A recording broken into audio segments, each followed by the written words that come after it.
경배하러 왔노라 라는 제목으로 말씀을 전하겠습니다. 마태복음 2장 1절부터 12절. 시작. 헤롯 왕 때에 예수께서 유대 베들레헴에서 나시매 동방으로부터 박사들이 예루살렘에 이르러가되 유대인의 왕으로 나시니가 어디 계시냐? 우리가 동방에서 그 별을 보고 그에게 경배하러 왔노라 하니 헤롯 왕과 온 예루살렘이 듣고 소동하는지라.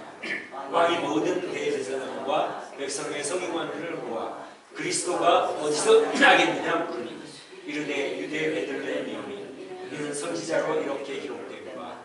또 유대 땅 베들레헴아 너는 유대의 고을 중에서 가장 작지 아니하냐. 내게서 한 다스리는 자가 나와서 내 백성 이스라엘의 목자가 되리라 하였으니 이 헤롯이 가만히 박사들을 불러 별이 나타난 때를 자세히 묻고 베들레헴으로 보내며 이르되 가서 아기에 대하여 자세히 알아보고 찾거든 내게 구하여 나도 가서 그에게 경배하게 하라. 박사들이 왕의 말을 듣고 갈새 동방에서 보던 그 별이 문득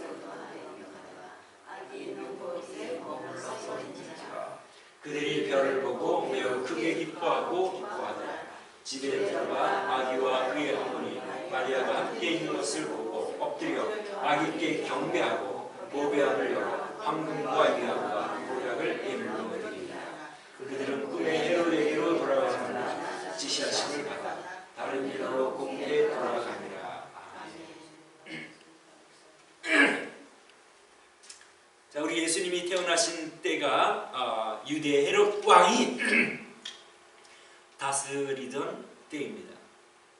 그때 동방의 박사들이 유대에 도착해가지고 왕궁에 가서 유대인의 왕으로 나신 분이 어디 있느냐 물었을 때에 헤롯 왕이 아주 깜짝 놀랐습니다.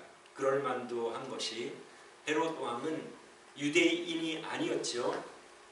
로마 황제로부터 유대를 통치할 수 있도록 권한을 위임받아 통치를 하고 있었기 때문에 항상 누가 내 왕위를 넘보지 않을까 하고 강박관념에 사로잡혀 있었습니다. 그래서 가족이라도 자기 왕권을 유지하는데 해가 되면 가차없이 죽여버리는 포악한 왕이었습니다. 그런데 동방의 박사들이 와서 유대인의 왕으로 나신 이가 어디 있느냐 물으니 얼마나 깜짝 놀랐겠습니까? 그래서 왕이 유대 지도자들, 종교 지도자들이 유대 지도자들이죠. 왜냐하면 유대 나라는 유대교 유일신 하나님을 섬기는 나라이기 때문에 그 나라의 종교 지도자들이 지도자들입니다. 그래서 제사장들과 서기관들을 불러서 너희들이 메시아가 올 것을 늘 기대하고 있는데 그 왕이 어디서 나겠느냐, 그리스도가 어디서 나겠느냐 물어보지 않습니까? 그리스도라는 뜻이 무엇이라고 여러분 알고 있죠? 기름 부음 받은 자. 기름 부음 받는 것은 왕이 옛날에 기름을 부음 받지 않습니까? 그러니까 그리스도, 너희들이 그 왕인데 다윗 왕에게 명령한, 다윗 왕에게 약속한 너의 왕위가 영원할 것이다 라는 것을 유대인들은 믿고 지금 그 왕위가 끊어졌기 때문에 다시 그 왕위가 이어질 것을 바라보면서 메시아 왕이 날 것을 기대하고 있었는데, 그렇게 기대하고 있는 것을 헤롯 왕도 다 알고 있었습니다. 그러니까 유대 지도자들을 불러가지고 너희들 성경에 유대인의 왕 그리스도가, 너희들이 원하는 메시아 그리스도가 어디에 날 것이라고 기록이 되어 있느냐 물었더니 그 지도자들이 미가서에 있는 베들레헴에서 목자가 나리라고 한 그 말씀을 헤롯 왕에게 들려주고, 헤롯 왕이 그 박사들을 가만히 불러서 베들레헴에서 나신다고 하는데 글로 가보라. 그래서 이제 베들레헴으로 보냅니다. 베들레헴으로 박사들이 갈 때에 별이 그들을 인도해서 이제 예수님이 계신 곳으로 가서 그들이 경배하고 그들의 헤롯 왕에게로 가지 않고, 왜냐하면 헤롯 왕에게 가지 말라고 하는 그러한 하나님의 지시를 받고 자기들의 고국으로 돌아갑니다. 여러분, 뜬금없이 이 동방 박사가 예수님이 태어나셨을 때에 왔을까요? 저는 어릴 때 동방 박사가 왜 어디서 누구일까 그렇게 생각한 적이 있습니다. 그런데 성경을 공부하니까 그 동방 박사가 온 그 근거가 있고 이유가 있는 것을 배우게 되었습니다. 그것은 그러니까 성경은 그냥 기록됐다고 해서 갑자기 어떤 이유나 근거 없이 기록되는 것이 아니라 항상 거기에는 분명한 이유와 목적과 근거가 있음을 우리가 항상 있다는 것을 아는 것이 중요합니다. 이 동방 박사의 근원은 어디서부터 출발을 했을까요? 유대 나라가 바벨론 나라에 망하게 됩니다. 그때의 바벨론이 이 유대 나라의 청년들, 똑똑한 청년들을 잡아가지고 자기 왕실 학교에 입학시켜가지고 잘 교육을 시켜서 자기 나라의 그 관리로 등용하기 위해서 잡아갔습니다. 그 중에 다니엘이 있었는데 굉장히 총명했습니다. 그래서 그 다니엘이 잘 알다시피 여러분들 그 왕실 학교 기숙사에서 주는 산의 진미를 먹지 않고 거기 우상에 절하기 때문에 다니엘은 채식만 그렇게 고기들은 우상에 절하기 때문에 채식만 그렇게 했지만은 고기를 먹는 동료들보다 훨씬 더 얼굴이 빛났기 때문에 아주 처음부터 구별된 그러한 청년이었습니다. 그리고 이제 그 왕실 학교에서 잘 교육을 받고 박사학위를 따고 관리로 임용이 되었는데 그때 어떤 일이 벌어졌냐면 느부갓네살 왕, 그때 바벨론 왕이 느부갓네살 왕인데 한 꿈을 꾸었는데 그 꿈을 꾸고 굉장한 번민을 하게 됩니다. 그래서 그 나라의 박사들을 불러서 내 꿈을 너희들이 내가 어떤 꿈을 꿨는지 알아맞히고 그 해석을 하지 않으면 너희들을 모조리 죽여버리겠다. 만약 내가 너희들에게 꿈을 먼저 얘기하면 너희들이 어떤 해석을 붙이든 내가 그 해석이 맞는지 안 맞는지 알 수가 없으니 내 꿈을 먼저 알아맞히고 내가 꾼 꿈이 뭔지 알아맞히고 그 꿈에 따라서 잘 해석을 하면 내가 너희들의 해석이 참된 것인 줄 알겠다. 그러니 그 박사들, 그 당시에 박사들이란 어떤 사람들이냐면 천문학자들입니다. 그 별들을 보면서 연구해가지고 그 별들을 해석하는, 그러니까 천문학과 점성술이 함께 혼동이 됐는데 혼합이 되었는데 옛날에는 그 과학과 미신을 구분하지 않았으니까 그 사람들을 박사라고 부른 것입니다. 즉 천문학자들, 그 박사들이 그 별을 보고 해석을 하는데 그 박사들을 불러가지고 너희들 그렇게 해석들을 잘하니 내 꿈을 먼저 내가 어떤 꿈을 꿨는지 알아맞히고 해석을 하지 않으면 내가 너희들을 모두 죽여버리겠다. 그러니까 갓 박사학위를 받은 다니엘도 죽게 된 것입니다. 그러니까 다니엘이 그 왕이 죽이라고 명령한 군대 장관에게 가가지고 나에게 조금 시간을 주면 내가 왕이 꾼 꿈을 말하고 그 꿈에 대한 해석을 해드릴 테니까 조금만 시간을 주시도록 내가 왕에게 가서 부탁할 수 있도록 나를 안내해 주십시오 해서 다니엘이 왕에게 가서 시간만 조금 주시면 제가 왕이 꾼 꿈과 그 꿈을 해석해 드리겠습니다. 그게 얼마나 어려운 일입니까 사실은.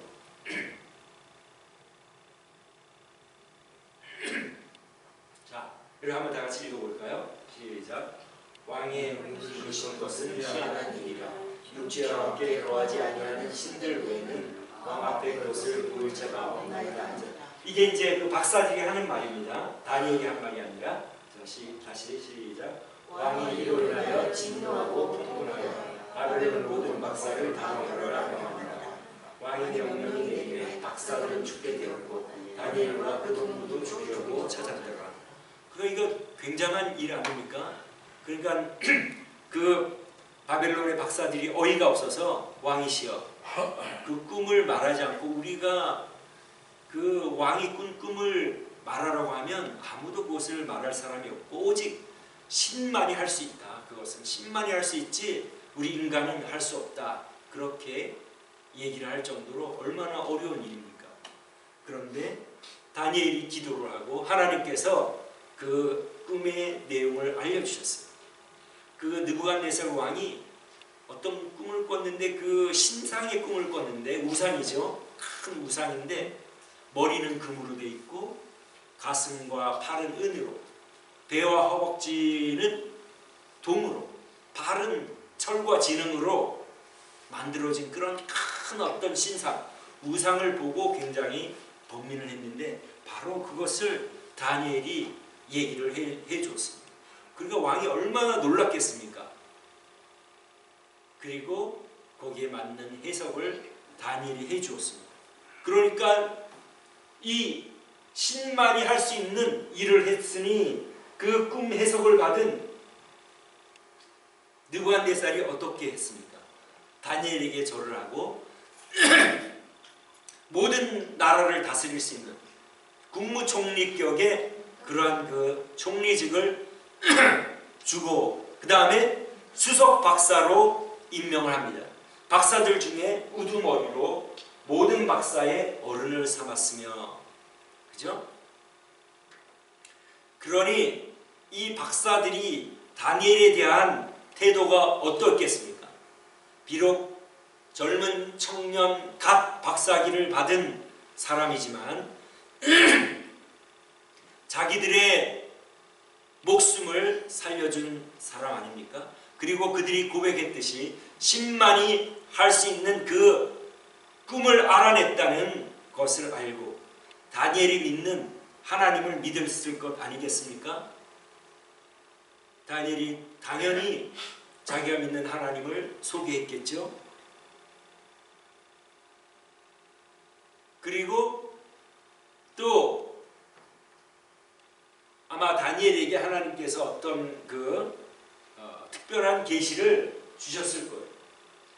다니엘은 성경을 늘 읽고 기도하는 사람이었기 때문에 야곱에서 한 별이 나오는 것을 알고 있었고 그리고 이제 그 하나님을 믿는 그 바벨론의 박사들에게 앞으로 큰 별이 하나 나타날 테니 그 별이 나타날 때는 유대에 하나님이 약속하신 메시아가 나타날 것이니 태어나신 것이니 가서 여러분들의 자손들에게 여러분들의 후예들에게 증거하여 경배하게 하십시오. 그분은 메시아입니다. 아마 그렇게 이야기를 했을 것 같습니다. 이처럼 성경에 나오는 말씀들은 어떤 터무니없이 그냥 갑자기 동방박사 그렇게 나오는 것이 아니라 이렇게 성경의 역사적인 근거에 의해서 그때 그 천문학을 연구하던 그 바벨론의 그 느부갓네살 왕의 그 꿈 사건이 있었고 또 그것을 풀지 못하여 거의 죽을 뻔했던 박사들이 목숨을 다니엘을 통하여 건지고 다니엘의 하나님을 믿고 그들이 계속 그들의 후예들이 별을 연구하고 그 별이 나타났을 때에 유대에 와서 예수님에게 경배한 것을 볼 수가 있습니다. 성경에 터무니없게 느껴지는 것들이 좀 있죠. 특별히 나이 900세를 살았다는 나이에 대해서 여러분 여기 나와 있지 않습니까? 에노스를 낳은 후 807년을 지내며 자녀들을 낳았으며 그는 912세를 살고 죽었더라. 또 에노스는 905세를 살고 죽었더라. 게나는 910세를 살고 죽었더라. 여러분, 이 창세기는 모세가 기록을 한 것인데 모세는 몇 세에 죽었을까요? 120세에 죽었습니다. 하나님께서 우리 인간에게 노아 홍수 바로 직전에 그 인간들이 너무 강포하고 너무 포악하고 너무 무법천지로 나가기 때문에 인생의 연수를 120년으로 정합니다. 그런데 모세가 120세에 사는 그러한 때에 900 몇 세라고 기록한 것은 터무니없는 일 아닙니까? 그러나 그렇게 살았기 때문에 기록을 한 것입니다. 이처럼 성경의 기록은 우리가 이해는 못해도 항상 진실하고 항상 사실만을 그대로 기록한다는 것을 우리는 이해하는 것이 중요합니다. 이 동방 박사들이 온 이유가 무엇입니까?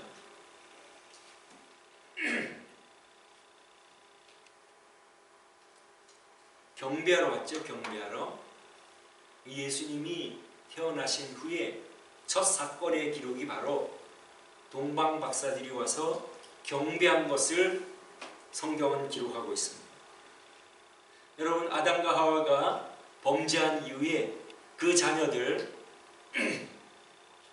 가인과 아벨이 가장 먼저 한 일을 성경이 기록하고 있는데 무엇이죠? 그들이 무엇을 했습니까? 제사를 드렸죠. 제사 드린 것이 가장 먼저 나옵니다. 무엇을 의미합니까?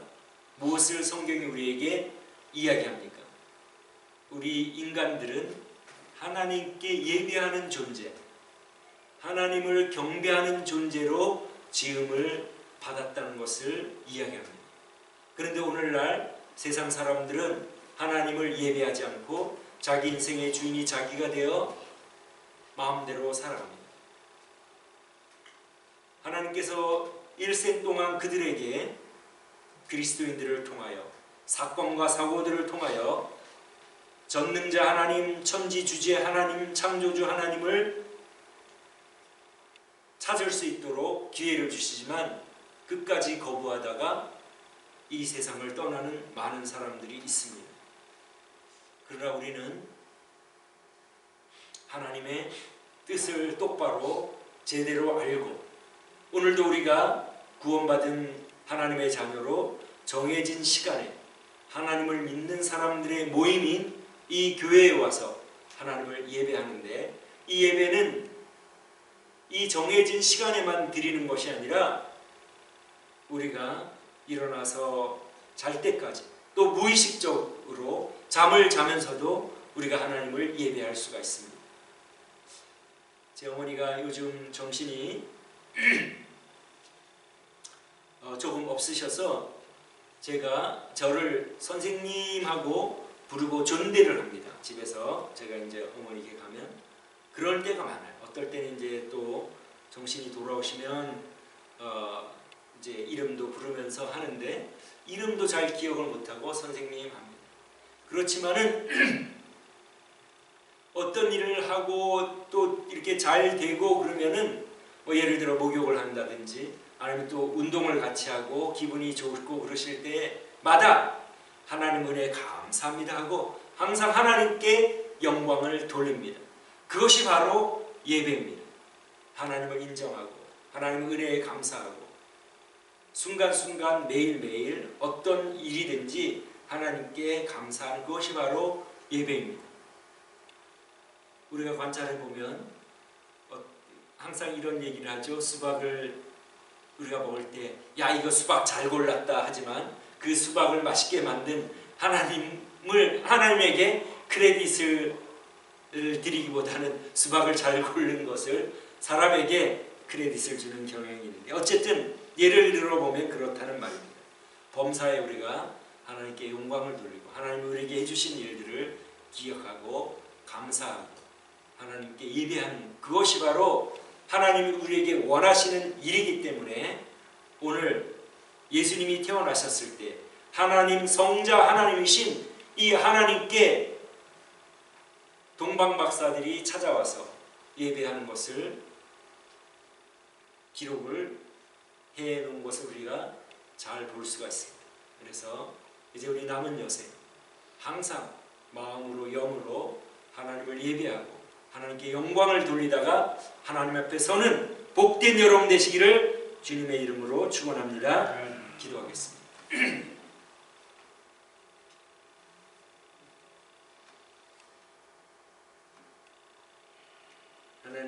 하나님은 영광을 받으시기에 합당하십니다.